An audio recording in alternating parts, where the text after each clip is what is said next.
साथियों, आज जनपद अयोध्या तो आज पूरे राष्ट्र में क्या पूरे विश्व में धराधाम पर चर्चा का विषय बना हुआ है, क्योंकि सबके आराध्य प्रभु श्री राम का ये धाम है। और यहीं पर विकासखंड रुदौली के ग्राम पंचायत सुनबा में स्थित आदि गंगा मां गोमती के पावन तट पर ये आरती होने जा रही है। और ये मंदिर में हम हैं, तो यहाँ पर ये माँ कामाख्या का सिद्धिपीठ है। चलते हैं यहाँ पर, यहाँ के महाराज जी से मिलेंगे और आपको दिखाएंगे। महाराज जी, स्वागत करते हैं आपका प्रयास पर। सभी को जय माता दी, जय माँ कामाख्या। सभी लोग स्वस्थ होंगे, मस्त होंगे, मैं भी ऐसी कामना करता हूँ। आज हम माँ कामाख्या धाम पर हैं, सिद्धिपीठ यहाँ सुनवा में। और ये आज हम आपके साथ आदि गंगा मां गोमती के पावन तट पर आरती, भव्य आरती, दिव्य आरती में हम लोग सम्मिलित हुए। और यहाँ पर कब से हो रही है आरती? देखिए, मेरा मानना तो ये है कि जब माँ की कृपा और हरि की कृपा होती है, वहीं है सोई जो राम रच राखा तो कर तर्क बढ़ावे साका। जब राम जी ने जिसकी तिथि को निश्चित किया तभी होगी। तो ये आरती तो बहुत पहले शुरू हो जानी चाहिए थी, लेकिन किसी कारणवश दैव कृपा, माता कृपा, क्या कृपा रही, नहीं हो पाई। ये आरती 16 सितंबर 2021 को शुरू हुई। जब भी मैं कभी अयोध्या जाता था तो मेरे मन में एक विचार आता था कि यहाँ पर सरयू आरती, मथुरा वृंदावन में यमुना आरती, हरिद्वार पहुँच गया तो गंगा जी की आरती। मैंने विचार किया कि जितने देव स्थान है, यदि बगल से कोई नदी प्रवाहित हो रही है तो वहाँ पे आरती होती है, तो ये आदि गंगा मां गोमती भी कहीं न कहीं माँ कामाख्या की सहचरी है। और यदि सहचरी है तो बहन हुई। एक बहन की पूजा दूसरी बहन ऐसे निरुत्तर पड़ी है, एक बहन के सामने धूम धड़ाका और दूसरी बहन ऐसे उदास खड़ी है। तो मुझे लगा कि ये करना चाहिए। तो अचानक से दिमाग में एक विचार माँ की कृपा से ही उत्पन्न हुआ और प्रेरित हुआ मैं उस विचार से। और उसके पश्चात वो विचार तुरंत एक साकार रूप में बढ़ा, लोगों ने साथ दिया और एक नया कारवां बन करके खड़ा हो गया। और उसके बाद में 16 सितंबर 2021 को दिव्य भव्य तरीके से आज गंगा मां गोमती की आरती संचालित हुई। और तब से निरंतर वो आरती प्रतिदिन गोमती शयन आरती के नाम से की जाती है और दूर दूर से लोग उपस्थित होते हैं। किसी दिन कोई यजमान, किसी दिन कोई यजमान। आज हमारे पत्रकार साथी गण यजमान, और संयोग रहा कि आज आप पहली बार मिले और पहली बार ही बहुत अच्छा लगा आपसे। ये आरती 5 बजे होती है। आरती समय के अनुरूप समय में परिवर्तन होता है। गर्मी का समय होता है तो 6 बजे, 6:15 बजे निकल जाती है। ठंडी का समय है तो 5 बजे, 4:30 बजे आ जाती है। जैसे जैसे समय अपने स्थान को स्थानांतरित करता है, उस हिसाब से आरती के समय को भी नया मोड़ दिया जाता है। समय के अनुरूप ही समय का परिवर्तन किया जाता है। भक्तों को आसान रहे, सुगमता उनको रहे, इसमें। महाराज जी, इस समय वैश्विक स्तर में, भारत में ही क्यों कहें, ये धराधाम पर एक बहुप्रतीक्षित कार्य राम भक्तों के लिए, रामलला जी विराजमान हुए अपने गर्भगृह में। इस पर कुछ क्या कहेंगे? देखिए, राम राज्य काहू नहीं व्यापा, दैहिक दैविक भौतिक तापा। राम जी का राज्य सदैव सुदृढ़ रहा है, अकाट्य रहा है, अविरल रहा है, सकाम रहा है, निष्काम रहा है। राम जी के राज्य में संपत्ति नहीं विपत्ति का बंटवारा होता हुआ चला आया और आज हमें लगता है कि हम लोगों की भी विपत्ति का बंटवारा ही हो रहा है। राम जी का मंदिर वो मंदिर है जो हमारी आस्थाओं को कुचला गया, हमारी श्रद्धा को निर्मम तरीके से श्रद्धा की हत्या की गई। और उसके पश्चात जो निकल करके उसका निचोड़ आया, उस निचोड़ का नाम है प्रभु श्री राम का श्री राम जन्मभूमि मंदिर। मंदिर कोई साधारण चीज नहीं है माई बाप। मंदिर हमारे पिता हैं, मंदिर हमारी माँ है, मंदिर हमारे हृदय का प्राण है, मंदिर हमारे मन की एक गति है। श्री राम जी का मंदिर जो है, श्री राम जी के मंदिर का जो निर्माण है, ऐसा लगता है कि नए युग का आरंभ हुआ है। राम राज्य की स्थापना राम जी के मंदिर से होगी और जिसकी परिकल्पना भारत के समस्त संत लेकर के चल रहे हैं, जिसकी उद्घोषणा विशेष मंचों से किया जाता है, वो चाहे हमारे युवा संत पूज्य बागेश्वर धाम हो, चाहे मलोक पीठ के महाराज जी हों, चाहे देवकी नंदन ठाकुर जी हों, चाहे इंद्रेश उपाध्याय जी हों, चाहे कोई बड़ा संत हो।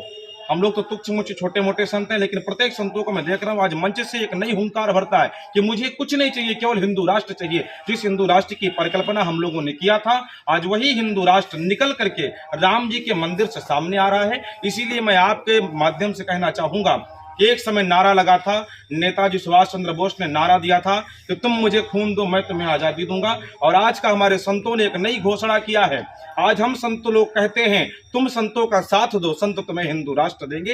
यदि संतों को आपका साथ मिल गया तो हिंदू राष्ट्र आपको दे करके जाएगा। बहुत पिछले समय से लोग कहते चले आ रहे हैं, आज भी लोग कह रहे हैं मंदिर बनने से क्या होगा, रोटी मिलेगी, रोजी मिलेगी, अस्पताल खुलना चाहिए, मंदिर खुलना चाहिए। इस पर क्या कहेंगे? मंदिर मिलने से सब कुछ होगा।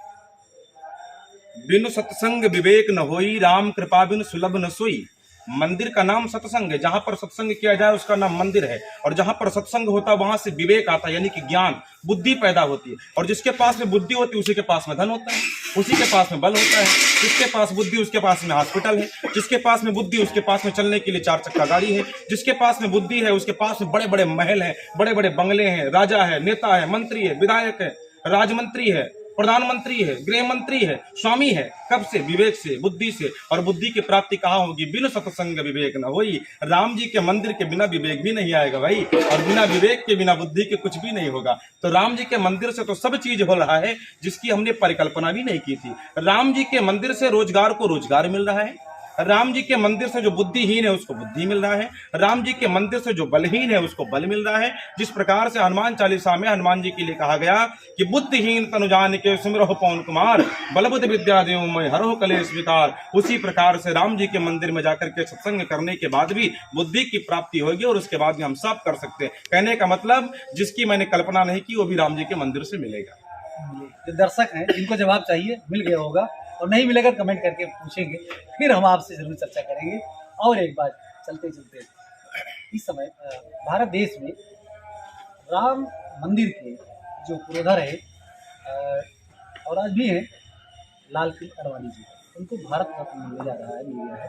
इस पर क्या है? देखिए, आपने जितने प्रश्न किया मैंने सारे प्रश्नों का निदान रामचरितमानस की चौपाई पढ़ करके बताया। यदि किसी के मन में यह भ्रम हो कि बाबा कहाँ से बोल रहा है तो रामचरितमानस को उठा ले और उठा करके पढ़ ले। हमें निज धर्म पर चलना सिखाती रोज रामायण, सदा शुभ आचरण करना बताती रोज रामायण। जिन्हें संसार सागर से उतर कर पार जाना है उन्हें बहुत से किनारे पर लगाती रोज रामायण। तो आपके इस प्रश्न का उत्तर भी रामचरितमानस में ही है। हनुमान जी जा रहे थे माता जानकी की खोज करने, सबसे पहले सुरसा आ गई।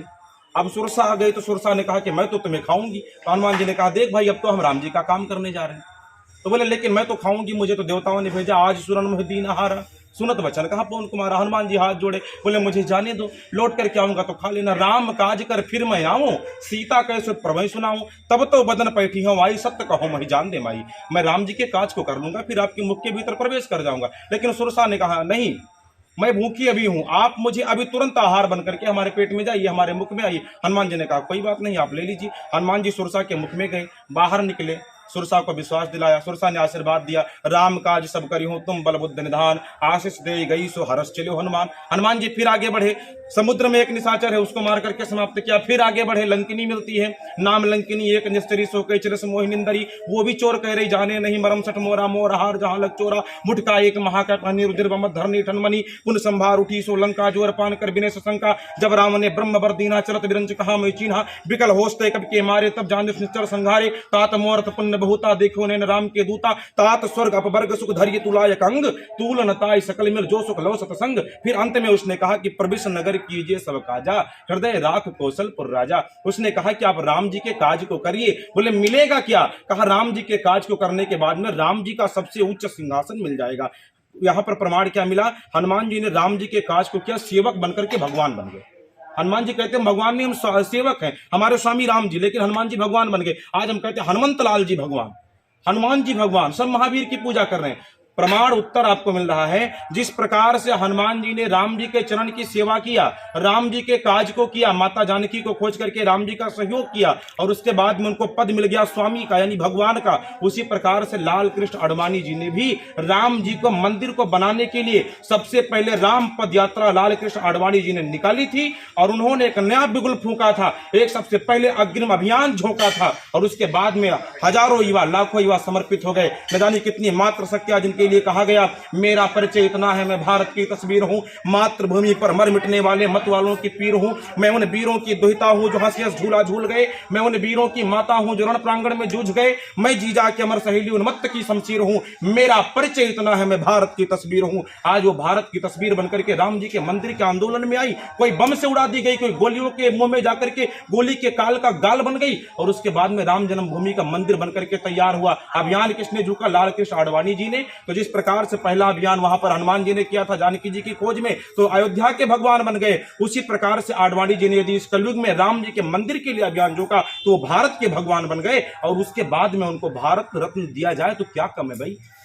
भारत रत्न देने के बाद में कोई चिंता, कोई शक, अरे वही करेगा शक जो राम विरोधी होगा, जो राष्ट्र विरोधी होगा, जो सनातन विरोधी होगा। बाकी जो विरोधी नहीं होगा वो तो जान गया होगा कि राम जी के काज को किया है। ये भारत रत्न सबसे छोटा रत्न मिल रहा है, उसको तो भारत रत्न की और किसी ऊंचे उपाधि से नवाजा जाना चाहिए था, लेकिन उसके बाद भी आडवाणी जी संतुष्ट। हमें लगता है कि सबको संतुष्ट होना चाहिए। तो आडवाणी जी के लिए कुछ कहेंगे? आडवाणी जी अच्छे हैं, दिव्य हैं, भव्य हैं, नव्य हैं, उनके लिए कहना क्या। सत्संगी हैं, पुरोधा हैं, संघर्षशील हैं, कर्मठी हैं। उनको एक विश्वास था कि मैंने अभियान छेड़ा तो राम जी का मंदिर मिलेगा। और मैं तो कहता हूँ आज का प्रत्येक युवा, मैं राजनीति की दृष्टि से हटकर के बात कर रहा हूँ, राजनीति की दृष्टि में इसको, आप लोग तो पत्रकार हैं और संयोग बस यहाँ पर जितने लोग सारे लोग पत्रकार हो, पत्रकारों से ही उबा हूँ। हाँ, क्योंकि ये मैं, देखिए आप लोग क्षमा करिएगा, मैं आपको नहीं कह रहा हूँ, यहाँ पर उपस्थित लोगों को नहीं कह रहा हूँ, लेकिन मैं उन पत्रकारों के लिए कह रहा हूँ जिनको किसी हसीना के हाथ की मेहंदी तो दिखाई पड़ती है, फिल्म के किसी वैश्या के पांव के महावर तो दिखाई पड़ते हैं, लेकिन हमारे भारत का जब कोई युवा आतंकवादी बनने के लिए अपने हाथ में AK-47 लेकर के निकलता है तो ऐसे पत्रकारों की आंखें बंद हो जाती हैं। मैं केवल उन पत्रकारों के लिए कह रहा हूं, सबके लिए नहीं कह रहा हूं। सारे पत्रकार एक जैसे नहीं, यदि सारे एक जैसे होते तो राम जी का मंदिर न बनता, यदि सारे एक जैसे होते तो हमारा भारत हिंदू राष्ट्र न बनता। आप लोग अच्छे हैं, लेकिन मैं उनके मुंह पर तमाचा दे रहा हूं। लाल कृष्ण आडवाणी जी को, हमारे भारत के जो युवा हैं उनको एक आदर्श मानना चाहिए। हमारे भारत के युवाओं को सीखना चाहिए कि जिस प्रकार से राम जी राम बनकर के अयोध्या से 14 वर्ष के लिए निकले थे और पग पग चले हैं, नंगे पैर चले हैं, कांटों पर चले हैं, अग्रतस्ते गमश्यामि कुशकंटक मगरोदितम, कांटों पर चले हैं। उसके बाद में यदि लौट करके आए हैं तो राम बन करके नहीं आए, गए तो अकेले गए, लौट करके आए तो अकेले नहीं आए। रिपुरन जीत सुजस जस गावत, सीता अनुज सहित प्रभु आवत, चलत विमान कोलाहल होई, जय रघुवीर कहत सब कोई। लौट करके आए तो अकेले नहीं आए हैं, सिंहासन पे बैठ करके आए, गए तो राम बन करके गए और लौट करके आए तो मर्यादा पुरुषोत्तम भगवान श्री राम बन करके आए। इसलिए मैं तो कहता हूं आज के उन युवाओं को, अभी छाया जवानी का नशा बड़े मगरूर रहते हो, मुक्ति की मार्ग जो भक्ति है, राम जी के मंदिर की भक्ति, उसी से दूर रहते हो। उतर जाएगा 2 दिन में नशा ये जवानी का, सदा स्थिर नहीं रहता ये बुलबुला है पानी का। अपना आदर्श माने और राम जी के जय जयकार करें। जय जय सिया राम। महाराज जी, अंत में पुनः अब चुनाव का ये बिगुल बजने जा रहा है, तो पूरे देश में चुनाव होने जा रहा है प्रधानमंत्री का, तो इसके लिए कुछ कहेंगे? इसके लिए कुछ नहीं, जो धर्म पर जीतेगा उसी की जय जय होगी। राजनीति पर मैं जल्दी से बात नहीं करता हूं, हालांकि हमारा धर्म जीतना चाहिए, हमारा राष्ट्र जीतना चाहिए, बस होगा। जो सनातन से बना होगा, जीत केवल सनातन की होगी। अब समझने वाले समझ जाएंगे किसकी जीत होगी। जो सनातन से जुड़ा है, जो राम से जुड़ा है, जो राम में है, जो राम जन्मभूमि के लिए समर्पित है, उसकी फिर से जय होगी। सिद्धपीठ कामाख्या में हम आज यहाँ की आंचल में है, आपके साथ हैं, तो यहाँ से अपने भक्तों को, यहाँ के श्रद्धालुओं को, पूरे राष्ट्र के लोगों को क्या कहें?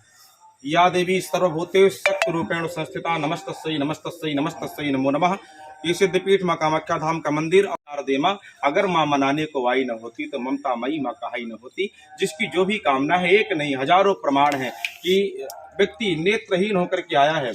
डॉक्टर भी जहां पर हार गए, वहां पर माँ कामाख्या धाम की एक नीर कुंड से नीर ले जाकर के आंखों में लगाया गया और कामयाब हो गया।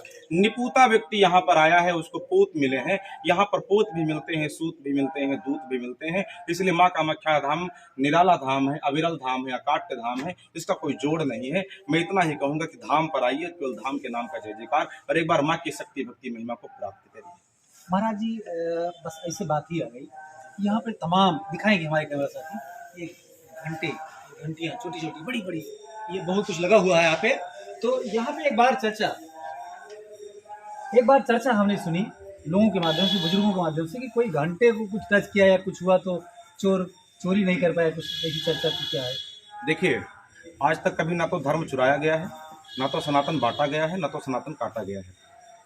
ये जितने घंटे बंधे हैं, इसमें प्रत्येक घंटे में किसी न किसी की श्रद्धा होगी, आस्था होगी, पुकार होगी, करुणा होगी, वेदना होगी, संवेदना होगी, वंदना होगी। व्यक्ति घंटा ला करके कब बांध रहा है? उसकी इच्छा है कि मुझे एक पुत्र की प्राप्ति हो जाए, पुत्र मिल गया तो ला करके घंटा बांध गया। अब कोई कह रहा है कि मेरे रोग ठीक हो जाए, रोग ठीक हो गया तो ला करके घंटा बांध गया। अच्छा, अब आप विचार करो, माँ ने दिया है, मैं नहीं, मेरा नहीं, ये तन किसी का है दिया, जो भी मेरे पास है वो धन किसी का है दिया। देने वाले ने दिया तुझको बड़ी शान से, और लेने वाला कहे उठा मेरा है अभिमान से। यदि आप अभिमान से कहेंगे कि अरे किसी ने ले जाकर के चढ़ाया है, अब हम ले लें, तो माँ कहाँ बर्दाश्त कर पाएगी। माँ कहती कि आप मुझे गाली दो, लेकिन हमारे भक्तों को नहीं। नहीं, आप मुझे गाली दोगे तो बर्दाश्त है, लेकिन जो अपमान भगत कर करई, राम रोष पावक सो जरई। भगवान से पूछा गया कि आप कहाँ रहते हैं? वैकुंठ में। भगवान ने कहा नहीं, ना हम बसाम वैकुंठम, हम वैकुंठ में नहीं रहते। बोले फिर योगियों के पास में रहते होंगे, ध्यानियों के पास में रहते होंगे, साधकों के पास में। अरे बोले वहां भी नहीं रहते। बोले ना हम बसाम वैकुंठम योगी नाम हृदय न चा, योगियों के पास भी नहीं रहते। बोले फिर कहाँ रहते हो? कहा अहम भक्त पराधीनो, मैं भक्त के अधीन रहता हूँ, भगत के बस में है भगवान, भक्त बिना ये कुछ भी नहीं है, भगत है इनकी जान, भगत के बस में है भगवान। तो ये जो बंधा हुआ ना, ये माँ की जान है, और कोई अपने जान को ऐसे जाने नहीं देता, जान लेने वाले के जान को पकड़ करके रखता है। इसलिए वो आए तो ले जाने की इच्छा तो जताई, लेकिन माँ ने उनको रोक रखा। वो सुबह तक आंख बंद करके प्रार्थना करते रह गए और सुबह पकड़े गए। बहुत बहुत धन्यवाद महाराज जी। और अपने साथियों से कहेंगे, दर्शकों से कहेंगे आर प्रयास के, कि यह कंटेंट आपको कैसा लगा। यहाँ पर जो भी आपके विचार आपके मन में आए उसको कमेंट करके माध्यम से बताएं। फिर मिलेंगे। सादर प्रणाम। धर्मेंद्र।